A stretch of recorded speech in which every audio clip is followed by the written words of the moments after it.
Hello अस्सलाम वालेकुम। My name is doctor इकराम आरिफ। उम्मीद है आप सब लोग भी खैरियत से होंगे। जो आज हम टॉपिक डिस्कस करने जा रहे हैं वो बहुत ज़्यादा इम्पोर्टेंट है और सर्जरीज़ के लिहाज से वो बहुत ज़्यादा इम्पोर्टेंट है। ज़्यादातर लोग हमारे पास आते हैं, वो कहते हैं हमें पित्ते में पत्थरी है। तो सबसे पहले मैं आज को आपको पित्ते में पत्थरी के बारे में बताऊँगा कि वो बनती कैसे है और उसकी टाइप्स कैसे हैं और उसमें हम उसको डायग्नोज कैसे करें, उसके कौन कौन से टेस्ट करवाएँ और इसका इलाज कौन कौन सा है। जो पित्ते में पथरी है, सबसे पहले हम देख लेते हैं कि बनती कहाँ पे है। पित्ते में जो पथरी है वो बेसिकली जो आपका गाल ब्लैडर होता है, एक थैलीनुमा चीज़ होती है, वो जिगर के नीचे होती है।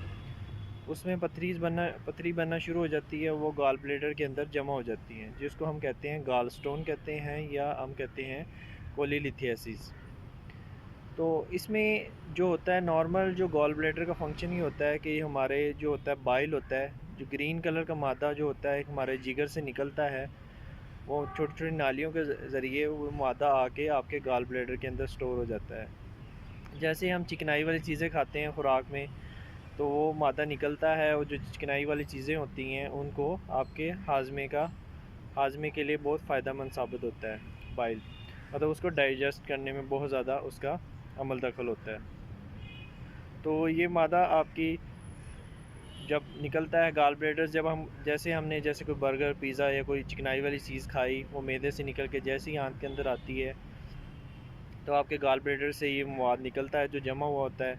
वहाँ से सिस्टिक जो डक्ट होती है वहाँ से, और ऊपर से आ रही होती है फैटिक डक्ट। ये दोनों मिलके कॉमन बाइल डक्ट में खुलती हैं। तो ये जो नाली है वहाँ से निकल के आपकी आंत के अंदर ये आके जो मवाद है वो आके गिरता है आके, जो जिस आंत के पोर्शन में निकलता है उसको हम ड्यूडिनम कहते हैं। तो वो खुराक जो है, जो हमारी चिकनाई वाली चीज़ है, वो डाइजेस्ट हो जाती है आराम से। अगर इसमें ये होता है कि अगर हम वो इसकी वजूहात कौन कौन सी हो सकती हैं जो पित्ते में पथरी है। पित्ते में जो पथरी है, ज़्यादातर जो लोग 30 साल से उम्र ज़्यादा है उनमें पित्ते में पथरी हो सकती है। जो लोग चिकनाई वाली चीज़ें या कोलेस्ट्रॉल जिनका ज़्यादा है उसमें पथरी ज़्यादा हो सकती है। या जिन औरतों में जिनकी बहुत ज़्यादा डिलीवरीज हो गई हैं, कहीं 2-3 ज़्यादा या बच्चे हैं उनके, या 2-3 ऑपरेशन हो चुके हैं, बच्चे हैं उनके, मतलब मल्टी पैरिटी है, तो उसमें भी गाल स्टोन हो सकता है। या जो मोटे लोग हैं ज़्यादातर उनमें पथरी होने के ज़्यादा चांसेस होते हैं, और मर्दों की निस्बत औरतों में ज़्यादातर पथरी होने के चांसेस ज़्यादा होते हैं। दूसरा अभी हम देख लेते हैं कि इसमें जब जो पथरी हैं आपके दो टाइप्स की होती हैं। एक होती हैं कोलेस्ट्रॉल गाल स्टोन होते हैं, एक पिगमेंटेड गाल स्टोन होते हैं। कोलेस्ट्रॉल गाल स्टोन जो होते हैं उन लोगों में ज़्यादा बनते हैं जिनमें कोलेस्ट्रॉल बहुत ज़्यादा होता है। और पिगमेंट गाल स्टोन जो होते हैं उसमें होता है कैल्शियम और आपकी बिलीरुबिन होती है। वो उन लोगों में ज़्यादा होते हैं जिनमें जो खून के खुलिये हैं उनके टूटने फूटने का प्रोसेस चल रहा हो, जैसे हीमोलिटिक एनीमिया है, तो उन लोगों में पिगमेंट स्टोन ज़्यादातर बनने के चांसेस होते हैं। अब कभी कभी ये होता है गाल स्टोन जो होती हैं आपके पित्ते के अंदर होती हैं। जब पित्ते के अंदर होती हैं तो वो निकल के पथरी आपकी निकल के आके टूट फूट के आपके आके आंत में भी आ सकती है, या जो नाली के अंदर कहीं भी फंस सकती है। या अगर आपके निकल के वो पथरी जो होती है टूट फूट के आपके लबलबे की जो नाली है उसको ब्लॉक कर सकती है, जिससे आपको लबलबे का इन्फेक्शन हो सकता है, एक्यूट पैंक्रियाटाइटिस हो सकता है। अगर ये पथरी आपके निकल के आंत के अंदर आ जाए तो और मसले मसाइल पैदा करती है। अगर ये पथरी आके कहीं भी फंस जाती है तो हमें इलामत आनी शुरू हो जाती है। सबसे पहले मरीज़ जो आते हैं ज़्यादातर कंप्लेन कर रहे होते हैं कि हमारे जो एपिगैस्ट्रिक रीजन है यहाँ पे पेन हो रहा होता है, यहाँ पे इस जगह पे ज़्यादा पेन महसूस करते हैं। ये सज्जी साइड पे या राइट साइड पे हमारे पेन की कंप्लेन करते हैं। ये आपके शोल्डर की तरफ जा सकता है या आपके बैक की तरफ जा सकता है। मतलब जो पेन होता है या यहाँ पे हो सकता है या राइट साइड पे यहाँ पे हाइपोकॉन्ड्रियम में हो सकता है, या आपके शोल्डर पे जा सकता है या पीछे जा सकता है पेन। तो ये इसकी अलामत होती है। अगर ये पित्ते की पथरी आके फंस गई है और इन्फेक्शन हो गया है, मतलब आपको बुखार वगैरह हो रहा है, तो इसको हम कहते हैं एक्यूट कोलिसिस्टाइटिस। तो इसमें पेशेंट को फीवर भी हो रहा होता है, दर्द भी ज़्यादा महसूस होता है।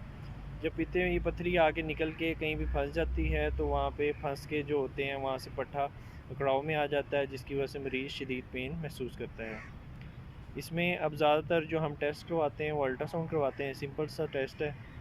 ज़्यादातर ये टेस्ट होता है आपके खाना खाने के बाद करवाएं, क्योंकि खाना खाने से पहले करवाएं, सॉरी, खाना खाने से जब इसमें आप पहले करवाएंगे तो ये होता है कि आपका गाल ब्लैडर जो होता है वो फैला हुआ होता है, और जब आप खाना खाने के बाद करवाएंगे तो वो सारा बाइल निकल के, क्योंकि आप खुराक खाते हैं तो बाइल निकल के उसको डाइजेस्ट करवाने के लिए बाहर आ जाता है, तो पिचका हुआ आता है। तो आपने अल्ट्रासाउंड ज़्यादातर खाने से पहले ही करवाना है। तो आप अल्ट्रासाउंड करवा लेंगे, अल्ट्रासाउंड पे गैस्ट्रोन आ जाएंगी। अगर मज़ीद कॉम्प्लिकेशन आती हैं तो उसमें मरीज़ जो आपका सर्जन होता है मज़ीद आपको टेस्ट करवाता है, MRCP RCP मज़ीद टेस्ट होते हैं वो आपको बताए जाते हैं। अब इसमें जो होती हैं उसके बाद आपके इसकी इन्वेस्टिगेशन होगी, उसके बाद तरीक़ा इलाज दो तरह के होते हैं।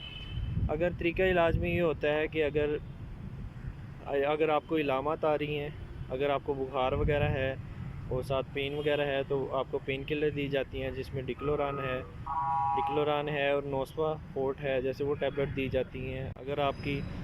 अगर बुखार वगैरह है, कोई एक्यूट कोलिसिस्टाइटिस है, तो इसमें आपको एंटीबायोटिक दी जाती है, ज़्यादातर सेफ्टैक्सोन जिसे ऑक्सीडिल के नाम से आता है वो दिया जाता है, और इसमें टेंजो, एमीपिनम, मेरोपिनम डिफरेंट एंटीबायोटिक हैं। वो आपका सर्जन डिसाइड करता है कि कौन सी एंटीबायोटिक आपको दी जाए।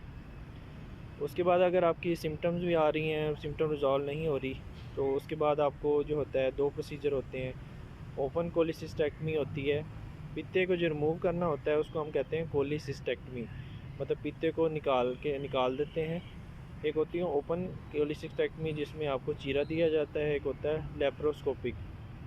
जो आजकल ज़्यादा की जा रही है वो लेप्रोस्कोपिक है। लेप्रोस्कोपिक में आपको छोटे छोटे सुराख करके कैमरा गुजारा जाता है जिससे आपके पित्ते को रिमूव किया जाता है। ज़्यादातर आजकल लेप्रोस्कोपी कोलिसिस्टेक्टमी की जा रही है। और कुछ लोगों में जो होती है पित्ते में पथरी होती है तो उनको यरकान भी हो जाता है। वो इसकी कॉम्प्लिकेशन के अंदर आता है कि आपकी जो पित्ते में पथरी है वो निकल के बाहर आगे की तरफ चल पड़ती है, तो उसकी वजह से आपको डिफरेंट कॉम्प्लिकेशन आ सकती हैं। अगर इस वीडियो से मुताल्लिक़ कोई भी क्वेश्चन हो तो आप मेरे कमेंट सेक्शन में पूछ सकते हैं। मेरी वीडियो को ज़रूर लाइक कीजिएगा, शेयर कीजिएगा और चैनल को ज़रूर सब्सक्राइब कीजिएगा।